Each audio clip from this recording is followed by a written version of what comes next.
Right guys, welcome back to the channel. So hands up if you hate insurance companies. So guess what today's topic is going to be about? Yes, insurance. So we've probably all had a nightmare at some point in our lives. And for me personally, I've just been renewing some insurance with some motorcycles that I own. We're just going to run through a few things. I'm joined with my buddy Andrew here. Hey. And we've also got Amy B that's going to be also helping us with some of our questions. So Andrew, you're the same as me. We've got a few bikes, ain't we? How many do you have in your garage at this moment in time? I'm down to a mere 4 now. 4. Okay. So I mean, I think I've got about a 4 as well. And it's actually perfect for the multi-bike policy because multi-bike policies generally cover 4 bikes, don't they? Well, they do, but I mean, the problem I had really, I mean, last year I had 2 motorcycles, 2 Ducatis, Street Fighter V4S and a Multistrada V4S. Took out a multi-bike policy with one of the top companies and went to add a dirt bike to it, and they refused me insurance on that. And I got no questions of why, or no answer why that was. So it kind of left me in the lurch a little bit. So I've ended up having to break my policy down. Now I've got kind of 4 bikes that are insured with multiple policies, breaking them all down, but then you can't carry your no claims across. You have to start from fresh. So I don't know what experiences you've found with multi-bike policies, but have you had a similar thing? I mean, I had 4 bikes on a motorbike policy for many, many years, and then the company then got taken over by somebody else, and they said, we're not doing motorbikes anymore. And then I found real difficulty actually getting those same 4 bikes covered by anybody else. Yeah, it's like a major challenge. Like, so one company will do it, and they've done it for many, many years, and you can say, look, I've had this covered for many years. And they were like, no, we can't cover that bike or whatever else. And then you have to start splitting them out, and all your no claims are on one policy. Yeah, that's the downside. So then you have to then get a bike quote for that one, which has 0 no claims, and you're on, or unless you go classic. With the classic bikes, no claims don't matter because they don't accrue no claims. But yeah, it's a major challenge. Yeah, so the problem I had, I obviously got the Multistrada V4S and the Ducati Street Fighter V4S, both high insurance bracket bikes, both expensive bikes. So that's why I put them on the multi-policy, which worked out great for that duration. They work on the basis that you can't ride both bikes at the same time. Yeah, which is great if you've got multiple bikes. That's the point of the multi-policy. But the risk of an accident then is only on one of the bikes, isn't it, while you're riding? Yeah, it is. I mean, I did actually get a bit of an answer from the person on the phone when it came to insuring this. This was a 350 dirt bike that was a low capacity engine. Like I said, I got 2 high bracket bikes on there to start with, and they just said, I'm sorry, we can't insure you on this bike. And I said, for what reason? And they said, well, because it's a low engine capacity, we feel that you're going to be at more risk riding this bike because you used to ride in more powerful things, which is absolutely bonkers. I mean, you couldn't write it. So all of a sudden, my motorbike policy isn't a multi-bike policy. I ended up insuring that bike with a separate company with 0 no claims because you can't carry it on. And it came out at about £185 for the year. So I built up no claims on that. And then I bought restored the classic bike. I put that on the road. That was about a similar sort of money for the first year. So then I've got kind of 3 policies that are running from sort of from 0 no claims and building it up. And that's kind of what I've been doing recently. But I still get frustrated with the amount of time that you spend going through these quotes and stuff like that. And that again is another problem with the multi-bike policy. You can't just say this is all my bikes. And they'll sort it all out and call you back with a price. You have to literally be on the phone, don't you? You can't do it online. No. Well, a lot of them, what you tend to find as well is you get an anomaly, i.e. it's a brand new bike, a new model, and some of the insurers recognise it and others don't. And then you have to ring them up and you have to go through the whole process, and they're like, what CC is that, where? Yeah. And then because it's a new bike, then some of them, I had a challenge with, obviously I've got a Multistrada RS, as you know, and it was pretty much the first one that came into the country. And I thought, before I had the Pikes Peak, which was only a 20 brake horsepower more and only a few grand more in terms of price. And I was covered by a policy on that, and I rang them up, and it went from 500 quid to 2 grand. And then a lot of the insurers were, £2,000. I mean, we've got to add that the fact that we've both got clean licenses. no claims. I've been riding No over endorsements. 20 years. You've probably been riding since the wheel was invented. Yeah. So, you know, we're carrying no points or no convictions. We've both got clean license. Been riding since the day we could ride, really. So you'd like to think at this point in your life you're going to get some nice quotes, but it doesn't seem to be the case, does it? No. I mean, £2,000. You must have been shocked. And this is before you took delivery of the bike as well. I'd already committed to the bike. They already had taken my Pikes Peak in part exchange. I just thought it would be a straightforward process when it came to getting that bike insured. And I think I managed to get it down to about 1,800 quid by increasing the excess. You know, like, and I was like thinking, anyway. And then I think I saw something on YouTube, not on YouTube, on Facebook, and somebody was saying, because I also have an RG500, a classic, and I'd had challenges the previous year getting that insured because for some reason they're like, the value's gone up on them and there was an issue. And I saw somebody post saying, hey, RG500 insurance, go to this company. And I rang them up and I said, obviously, I've got an RG500 to insure. I said, do you do modern bikes as well? They said, yeah, as long as you've got one classic, at least one classic on the policy. So it'll be a multi-bike policy, has to have at least one classic on there. And I said, okay. And then I said, well, quote me for the RS and the RG and the LC350, because it was the three bikes I had at the time.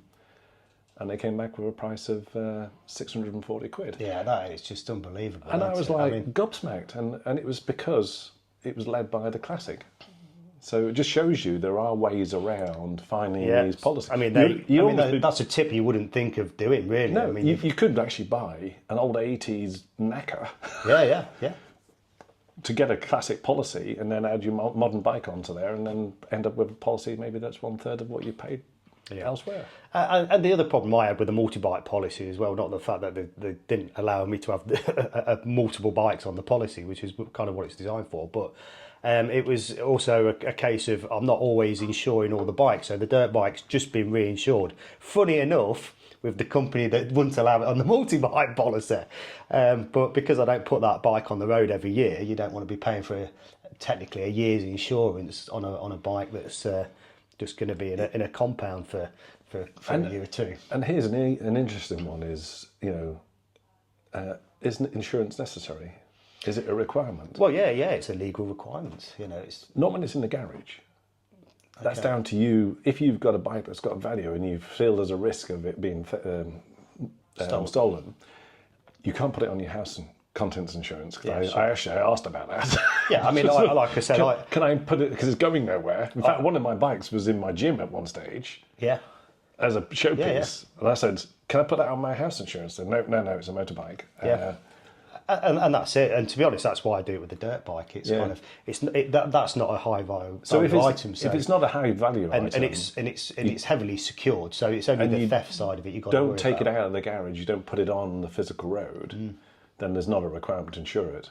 But the minute you go on the road, there's a legal requirement to insure it, isn't there? Yeah, sure.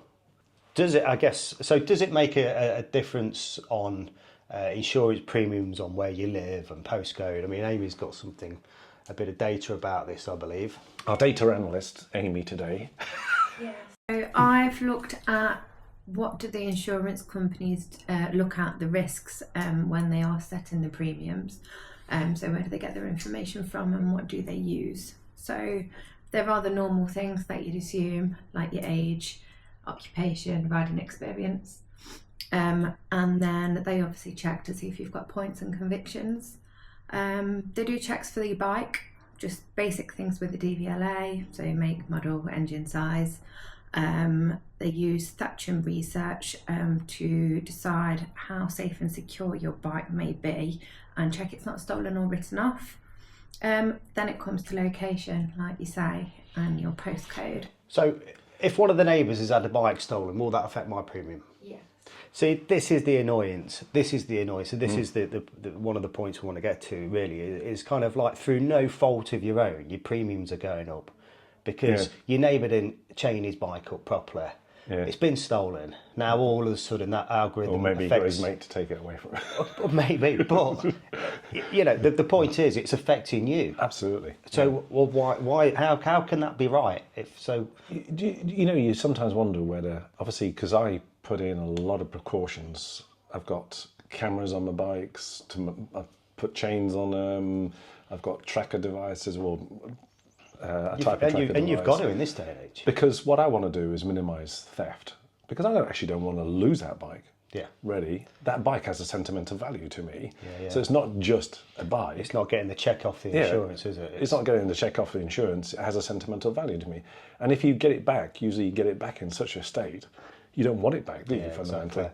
But so I've taken all those precautions to reduce risk, and touch wood, I haven't had any theft. Nothing. So I shouldn't be penalised in that situation. They'd be looking at my record and say, this guy's obviously taken all the precautions and all the rest of it. So let's reward him for doing that, because he's actually presenting us a no theft or accident risk. He's proved his no claims on riding it, and he's proved himself in terms of, you know, trying to put the securities in place to prevent a theft. So what we're saying is there's no loyalty with insurance companies anymore. Well, every year you find with the existing policy, you've accrued another year's no claims and put the policy up. Yeah. And you went, what have I done to be penalised in that situation? Yeah, that is the annoyance. I've never claimed. I've never claimed off a bike insurance policy ever. No, ever. So I've never got this, you know, this universal. I've got about 30 years no claims. I think. Exactly. It's a case of that. We're all getting penalised. So I don't know if you guys are having the same issues, and you must be with these companies on how they recognise you as a rider now. Yeah, what's interesting, obviously, the details that Amy provided there as well, is they also do a soft credit search on you. Yeah.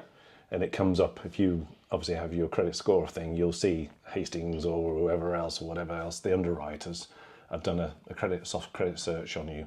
And what they're doing is actually checking you as an individual. Yeah.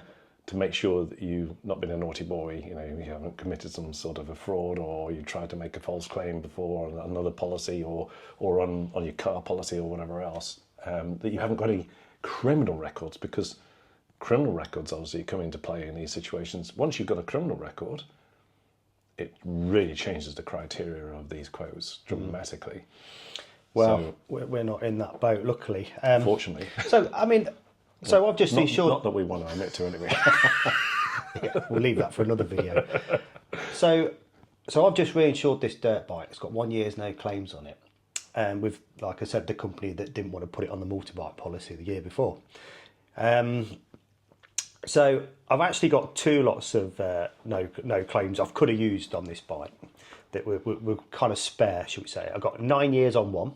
Mm-hmm. So I've got a Royal Enfield Himalayan 450. I started a fresh policy on that, and I've also got the 9 years, which is like, or I say 9 years, it's probably 20, but I think they only recognise up to 9. It always says 9 or plus, don't it? And it varies from company to company what their maximum is as well. But yeah, they only got to a maximum amount. So I've taken that 9 years, and I thought I'd just do a quote online using it against the Husqvarna 350 dirt bike, and I got a quote. I think it was £185. The following day, I thought I'd use the year's no claims off the Honda, the classic Honda that's not being used at the minute, and I'd just drop that in instead. Just put a 1 year's no claims bonus. And the following day, it came to £135. So again, how do you explain that? So yeah, because is the no claims bonus now worthless? It probably varies from company to company again in terms of, but fundamentally you should be getting, once you get over 6-7 years, you should be getting about 60% off the premium when you have no. But it's clearly on these comparative sites that's not the case. I've ended up using the 1 year instead of the 9. I thought I'd save that for when I get something. It does make you wonder whether the no claims actually really is that valid. I mean, it does have some sort of an impact, but it just seems that it varies. Something else I've seen recently as well, it was on the 44 Teeth YouTube.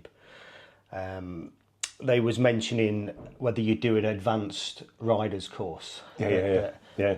which actually can put your premiums up by admittance. Yeah. So if you go and do an advanced riders course, they were saying that basically the way they look at it, because you're an advanced rider, you ride quicker, you're more at risk of coming off. So now people are not declaring that they've got that on you when you go through an insurance quote. Because the other one is, are you a member of a club? Right.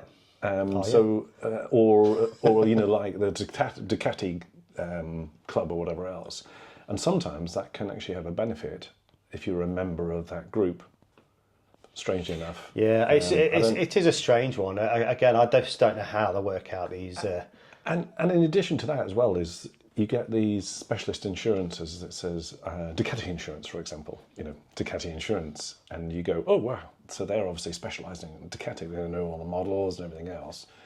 Obviously, I'm going to get a better deal if I go there, but it doesn't necessarily mean that is the case. Actually, I mean, it's very weird. Another buddy of mine's got quite a few bikes, classic bikes, and he said the way he described dealing with insurance companies is you get a pack of cards and you throw it up in the air, and whatever lands on the floor is your quote for the year. You know, and he's experienced similar problems of what we're saying. Really, is how do they justify your premium each year? Why does it go up each year? I mean. The legal cover, I was just reading on there. So legal cover. Now, reading on that, it doesn't look like if you've got one policy, does that cover all your bikes? Yeah. So I have, I think 3 or 4 policies running at the minute, and I've paid for legal cover on each of them because I just thought that legal cover was for individual bikes. No. Because it was interesting because I asked that question. There's 75 quid I've just paid. I said, I've already got legal cover, and she said, you don't need more than one legal cover policy. Right. The legal cover covers you legally on any motorcycle claim. What about cars? Same. If you have multiple cars. Did you know that? No, I didn't know that. So if you have multiple cars and you have one policy, you have 2 policies for those cars, you don't need legal cover on both those policies if they're both in your name. I've got 5 lots. 5 with my van, 5 lots of legal cover. Yeah. Okay. Obviously, well, at least I'm well covered. Obviously, they'll make a little bit of money on this, but they probably don't tell you anything about it. Something I found out I just asked a question. I says, I've already got a legal cover. Do I need to have another policy? And she said, no, you don't. You just need it on one of your bikes, and then that will cover you. That gives you legal assistance on all of your claims. So yeah, claims then. Have you? So you've never had to claim? I've fortunately not. I know people who have, and so when it comes to like the claim, and they've had a total loss scenario, so the bike, it was deemed that it was going to cost more to repair the bike than the value of the bike, and they get a first offer from the insurance company, and it's a lowball. Always is, and they fundamentally the general consensus is wait to the third offer. And usually you get to that point, and then you get the third offer, and it's at the point where you would expect. Or if you can provide evidence of other bikes, same year, same mileage, that you've seen for sale, and you can show them that, then they will. I have had this with a car many years ago. Same thing. They came in at a stupidly low price and had to fight it out for. You know, they always say don't accept your first offer. I didn't accept my first 5 offers. What I did is just went out and bought another car because, again, it wasn't an expensive car at the time. About a $4,000 Golf, and wrote it off. I'd only owned the car 6 months, bought it private. They offered me £1,500 for it. And 5 refusals later, I got 3,200. Yeah. And it was like, even that I felt like done for. So it's like, again, a frustration, really frustrated at the time. Luckily I was in a situation to go buy another car, because if I wasn't, you kind of feel pushed in a corner because you need the money to go get another car. Let's say if that was the vehicle for your work, you'd be under a bit of pressure, but obviously you probably maybe had a loan car in the process of that time if you've got the loan car option. There was a loan car for 12 hours until they wrote it off, basically. Yeah. So as quick as I got it, I had to give it back. And the other thing is as well, which I didn't know till about 5 years ago. Let's say if we've not made a claim, but somebody went into the side of my car and it was done through their insurance. My insurance company wasn't involved, and then I had to declare that I've been in a non-fault accident. Yeah. Which again, I just think is an absolute kind of rip-off, to be honest, because what happened in that situation, somebody's gone into my car, their insurance company's dealt with it. The following year, I went to insure my car. At the time, I got a Golf R, a new Golf R. Well, we both got one, haven't we, at the same time? Yeah. And I went to do my online quote, got refused. And I rang them up and they said, oh, it's because you've been in an accident. I says, I've not been in an accident. She says, well, you've been in a non-fault accident. I said, yeah, but do I have to declare that then? She said, yeah. I was like, so I declared it. My premiums went up £200 because somebody's hit me. My insurance company didn't have any involvement in It's interesting, a lot of people didn't think you had to declare that. And then if you had an accident in the year, you could not be covered. You could be found yourself invalidated in terms of that process. So if somebody hits you, you're basically screwed. The other thing is as well, just very quickly, obviously, on the subject of Amy's sort of data gathering and everything else, and one thing that the insurance companies do is also share between insurance companies. Yeah, of course. So when you've made an application and they're going to check that you've not missed something out on your new application. So somebody went into me. I've now had to declare for 5 years saying I've been in a non-fault accident, but because I've got motorcycle policies, I then have to ring my insurance for the motorcycle to tell them that I've been in a non-fault accident. In a car. Luckily, it didn't affect the premiums on the bike, but you still have to tell them. And if I'd got Amy on as a named driver, she would then have to tell her insurance that I've been in a non-fault accident as well as a bike insurance, which is madness. The same goes as if you speed up if you incur a speeding conviction during the year, you're supposed to inform your insurance company. Last year, me and Amy went to the London Motorcycle Show, and we got speaking to a couple of guys. Obviously, being based in London, there's a lot of Londoners that go to this show, and I remember speaking to this one guy that was on a nice Ducati Dalval V4, and I said to him, I said he was a stocky guy. I said, it really suits you, that bike, does. You should get one. He went, I would if I could get the insurance. He says, they won't insure me. He says, I live in London. And he says, they're just, in certain areas, like Amy was saying on the statistics and stuff like that, of how the insurance company kind of like come to their decision, is they wouldn't insure him, basically. So as much as he got the money to buy the bike, they won't even, he says, they won't even quote me. No. Because of the postcode again. So that's interesting, because area, definitely criteria. And then another one can be a model. So for example, on Land Rovers, they discovered that it was so easy to thieve those things, and people started getting quotes of £50,000 for a Land Rover that was worth 70. And if you were in London, they just said, no, we won't quote you at all. And if you're out of London, they were quoting £50,000, £60,000. It was mad. So sometimes what can go against you is not only location, but it could be that your bike is a big target. Here's one here, look. Improving the insurance process. What changes would you like to see in motorcycle insurance? What would you like to see? Insurance companies?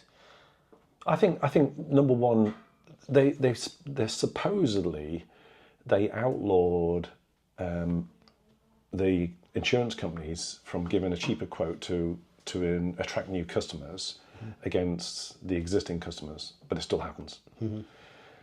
Although they outlawed that, they put a new criteria in place through government to stop that happening, because it was really notoriously bad at one stage and the delta was quite large. It still happens. So I'd like, really, why not reward your existing customers and keep them? Yeah, exactly. Because you're actually, what I learned in business was actually keeping customers actually is cheaper than losing them. And it also costs you more to get new customers. The cost of attrition on a new customer is higher than retaining a customer. So look after your customer and keep them, and you get that loyalty, and then you'll have a fat customer base, really, realistically, and you'll probably do better out of it. And also you'll have all the information, because you've retained that customer, so you know what his history is and what he's been up to, and the fact that he's been good or bad or whatever else. And I guess the thing is, we've got so many different kind of ways of searching for insurance quotes, but especially with these comparison sites, what I find is the fact that what I don't like is like you say, when you get the renewal through your post, and it's gone up quite a bit. Like you say, there's no customer loyalty there anymore. You just become a statistic. Yeah. But then you go onto comparison site, and then all of a sudden, And it's the same company. It's the same company that's doing it £150 cheaper. Yeah, because they treat you as a new customer. So It's mad. so yeah, it's absolute bonkers. So they do need to kind of get this a little bit more transparent, because it is annoying. And again, come back. It's time wasted searching for these things. It's time consuming for them as well, because they've got somebody at the other end of the line that's having to go through all that process. And usually you have to wait if you end up having to speak to somebody, because there's a bit of information they're not sure about and they need clarity on it. So it's time consuming on both ends. So they could actually simplify that for both parties, really, realistically. But yeah, I mean, any standout insurers, good or bad, I actually think fundamentally they're all the same. Yeah. I wouldn't They all say- work off the same platform now. don't they? They all work off the same platform. They all seem, if you look at the quote criteria that they use, they're all using the same piece of software that us is exactly the same. That's why they're all data sharing. You know, it's fundamentally they just become one big insurance company. So as bikers, we just want to be treated as human beings, don't we, rather than an algorithm. And actually, kind of like like you say, if you've not claimed and you've got years of experience and you're well sort of protected with the security on your bike, etc., then give us a decent premium price. I remember the days there was a couple of places, brokers, run by bikers, and they decided they'd had enough of this, so they'd actually set up, and they were doing all the good work for you, and it was great.